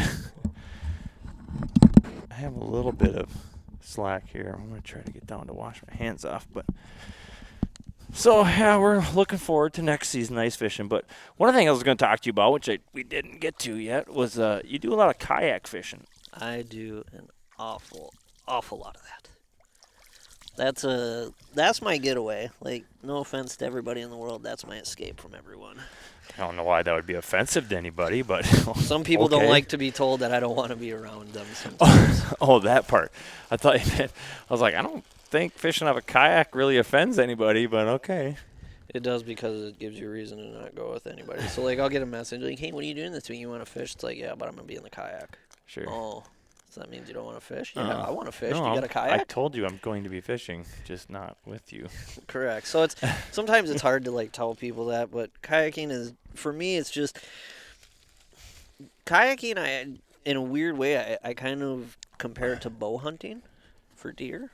Because you're down on the water with these fish, so you see kind of everything that they do. When you bring them into the side of the boat, they're literally right there. I mean, it's just you're down on the water more. It's a little more intimate. I don't know. It's I don't want to call it a drug, but it's kind of like a drug where you just once you catch that first smallie in a kayak. Oh, it's so much fun. You don't ever go back. Like that's a done deal right there, sir. That is done deal. It is you pretty fun. That perspective of being right on the water. I love fishing on a kayak. I don't do it as much as I'd like to, but it is really fun. It is. It's tons of fun, but shameless plug for the Minnesota Kayak Fishing Association as well, which I am a part of that as well. I was going to ask you if like you've done anything extra with it, like part of a group or. I go and help out at their tournaments. I don't really compete. So, you know what Rubes is to the Minnesota Maid League?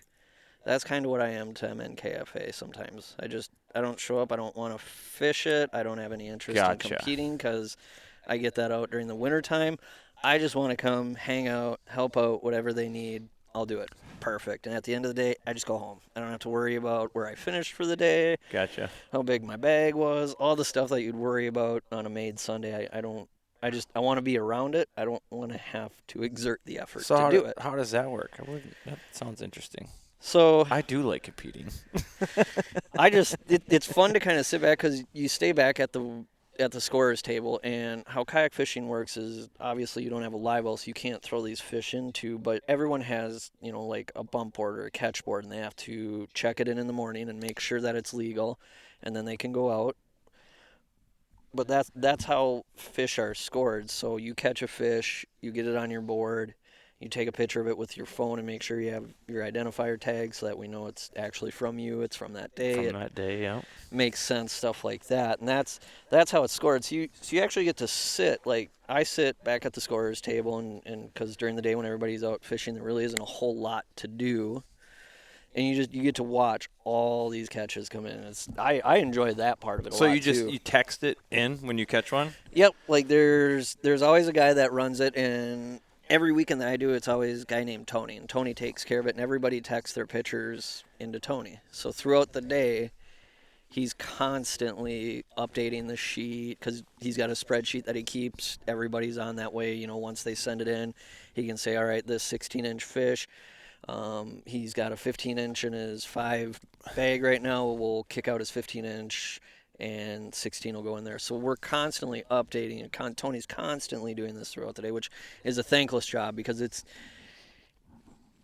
tough because, I mean, you're out on a lake. A lot of these places that we're fishing aren't like metro per se. We've fished Lake Sakata, which was down south, Lake Coronas, which is out west. The next one that I'm fishing, which is the Big Toothy tournament, but that's not for another month. That's at Rush Lake. So I mean, it's not like any of these places are really strong cell phone signal places.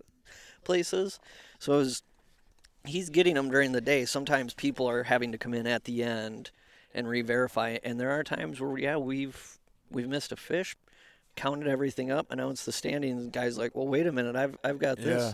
On Why my didn't phone, this yeah. So it's up to you as a competitor once the day's over to come to check in and Yeah. kind of say, hey, you know, what do you have me down for? And that's how they score it, is by inches. So the one at Lake, I'm trying to remember, it was the Chris Nelson Memorial where they give away a Hobie. That was at Coronas. Yeah, that was at Coronas.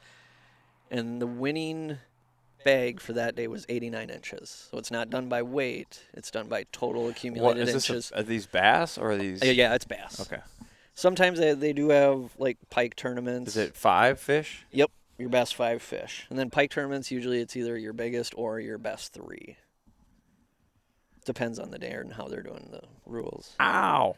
But I tell you what, That hurt. Got bit on the knuckle. everybody that shows up to these events walks out with something in their hands. That's cool. Whether, I mean, and this is a group that... Are these opens or is this like a league? You got to join ahead of time? No, you go on to mnkfa.com, sign up. That way you're a member. There's no dues or anything like that. MNKFA.com. So MN, Minnesota Kayak Fishing I need to look Association. into that. So you just sign up. It's free. And then you join in on the Facebook page and you get to Do see you get one of them pedal ones? Or do you paddle? No, that's for rich people. That's I got one of the ones where I got to hand do that. That's all I got, bro. There's two types, but there is 2 types of kayak fishermen. There's the people that don't have a pedal drive, or the people that have a pedal drive, and the people that Want a pedal drive? A pedal drive, because it's you don't realize how much time. Do you still have a paddle with you generally? Because what do you do like in really shallow water when You gotta have those fins don't? Pull up that drive and start. And just start paddling. Okay.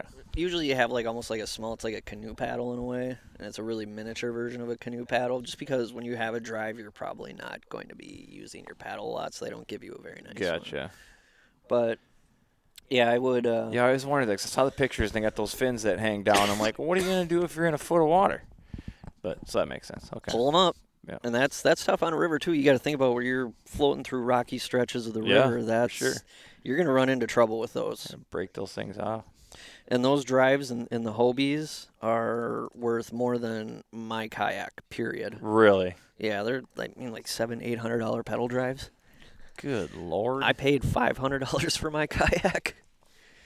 Wow. It's like, yeah, so I mean, it's a brand new Hobie out the door with a pedal drive. It's probably about like that would be fun. I would like to do that. $3,000. Oh, I'm yawning. I know. Sun's down. I had a couple beers in me. Worked earlier today. I gotta go to work tomorrow too. Yep. So we should probably wrap this up. We'll have to do this again, Squeaks. This is Yeah. fun. I like to talk more kayaky stuff. We kind of impromptu wrapped up the Minnesota Made season, which is fine. I mean, whatever. These conversations just go where these conversations go. I never do try to steer them. It's just people sitting down bullshitting, which is what I want it to be. So, do you have a YouTube channel or anything? I don't have a YouTube. I am an aspiring YouTuber, Well, which means I get have to it. intentions of buying a Go. Okay, so here's the deal. Is I had a GoPro once, okay? And oh god. Got it from my partner for free. He's like, "I don't use this. You can use it. You obviously." And this is like 2 or 3 years ago. He goes, "Just take it. You'll use it. I know you'll get use out of it. Just have it." I was like, "Oh my god, I love you." So I film a couple things, and I have, I'm slowly starting to build content, but I'm not ready to put it into anything. So we go up north with some friends to their cabin, and we're out fishing, and I've got it in my homemade. I've got my GoPro on its little homemade tripod on the back bench of the boat. We pull up the anchor, we take off. Tripod's still on the bench. Tripod was Oh no. on the bench. We take off. I hear clink, clink, clink. Out goes the back, goes the GoPro.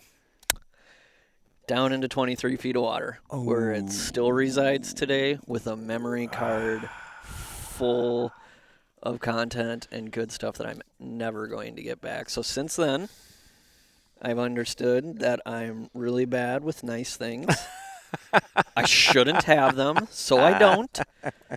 I have a nice fishing rod for ice fishing, and I can't believe I haven't broken it yet. I'm real proud of myself, but I haven't bought a GoPro since then, and I now that I've stepped up my kayak game, I don't think people appreciate selfies that are pointed at my crotch anymore. So yes, Wow, there's probably some people that really are. yeah. So at some point this fall, because I do want to document our maid series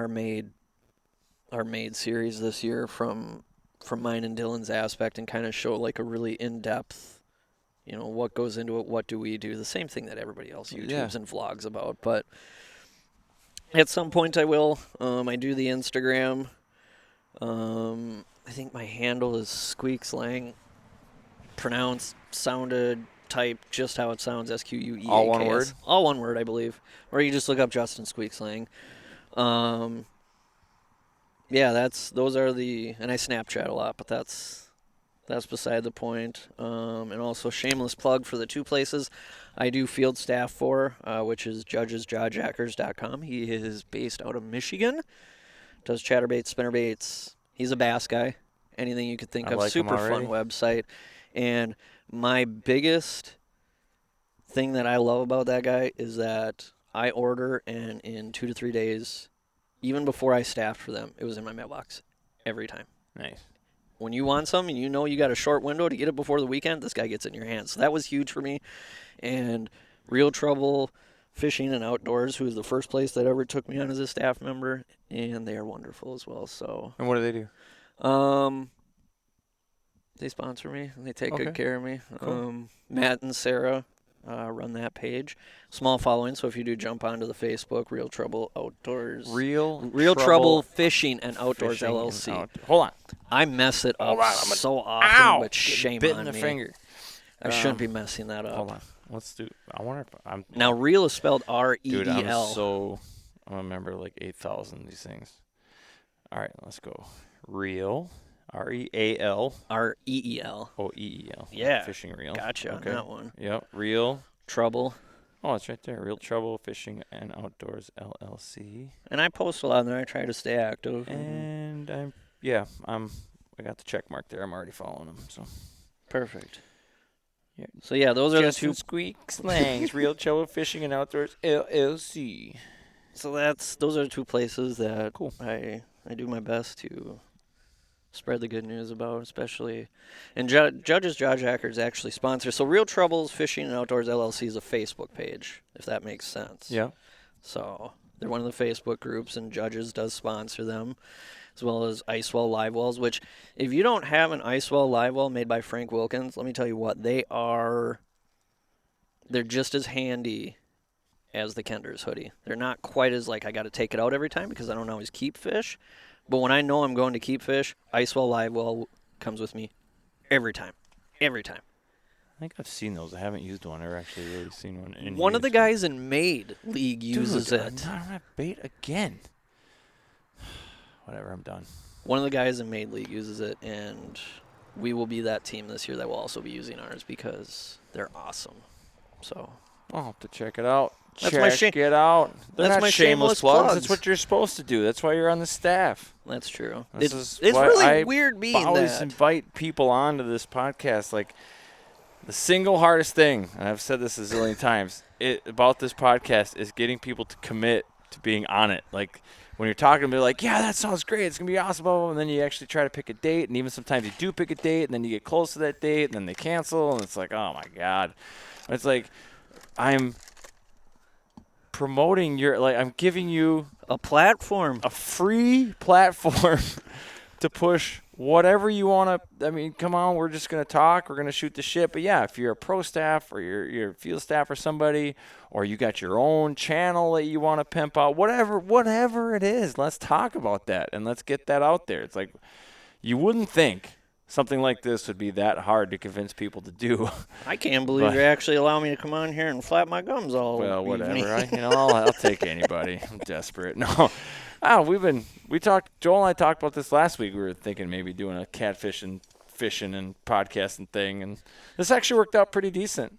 I'm going to go back and listen to the audio when I can hear you off in the distance as you're reeling in a fish or trying to throw in your plopper. We'll see how that pans out, but I don't think there was too much dead air. No. I think it'll be all right, but I don't know. It's going to be a long cast. So I got to get you. You need a catfish. Need a catfish. That's super easy. We're gonna get you a catfish. That's like easy. What was the trout? Trout, we can check that off pretty easy too.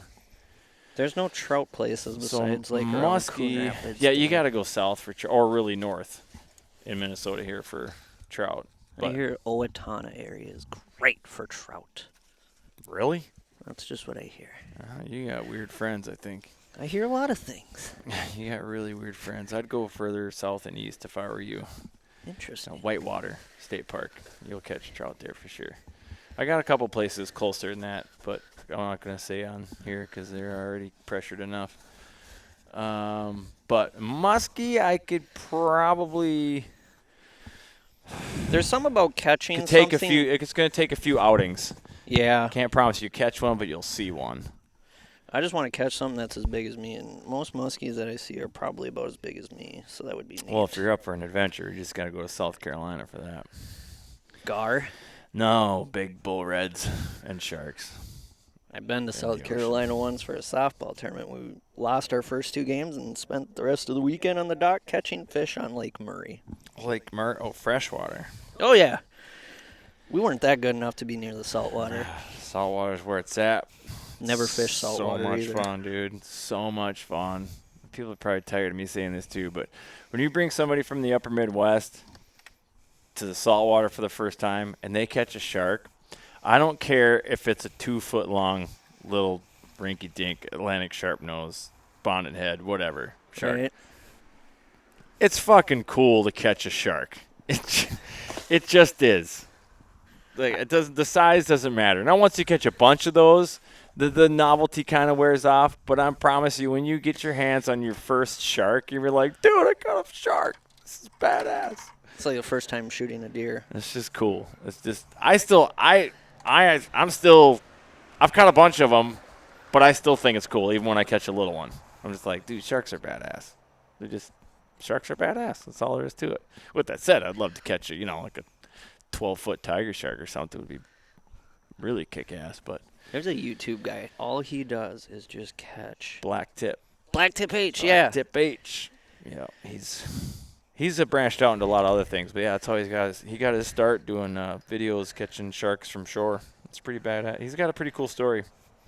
Don't you wish that you would have caught on to the YouTube thing before everyone else did? Yeah, podcasting too would have been nice.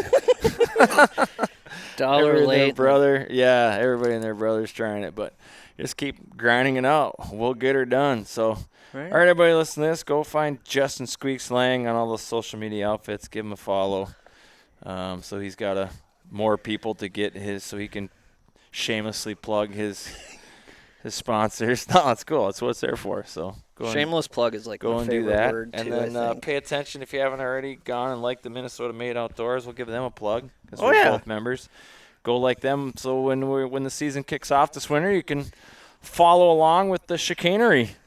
Watch. And Dale and Joel place in the top 10 every weekend. Let's hope. Top 5. Going top 5 this year. That's our goal.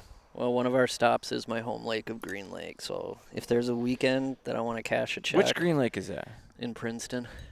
Oh, that one. That's going to be an interesting one. That's actually Not far from here where we're fishing, yeah. 10 minutes that way. Yeah. Up this street, take a right, bass take a left. fished. I won last year in my bass league on that lake. I went bass fishing earlier this year. Horrible. On Green? Yeah. Did they just kill the weeds? No. Oh. Well, they might have. That lake gets real shitty when they every lake gets shitty when they kill the weeds, and that's a whole nother conversation for another time because I'll go on a rant and we'll never get the fuck out of here. But anyways, let's wrap this fucking thing up. All right, thanks for letting me tag along to your river rat thing. We didn't get skunked. I appreciate you coming out. I appreciate you having me on. And this ain't shall- going to be the last time. I know that. We shall do this again. We'll have to make it even more chaos. I got 4 of these headphones, microphones. We'll have to just set up. We'll just bring more people and just Podcast and fish. get this shit show going. We should do it catfish. No, I can get you. I'm pretty confident I can get you a catfish. Catfish, where I'm in. I think we can do that. If the water levels remain fucking stable for more than 2 days, that'd be nice. My agent will reach out to your people. My people get hold of your people, and your people reach back to my people. We'll get it scheduled. That's right. Perfect. All right, peace out. Thank you, sir.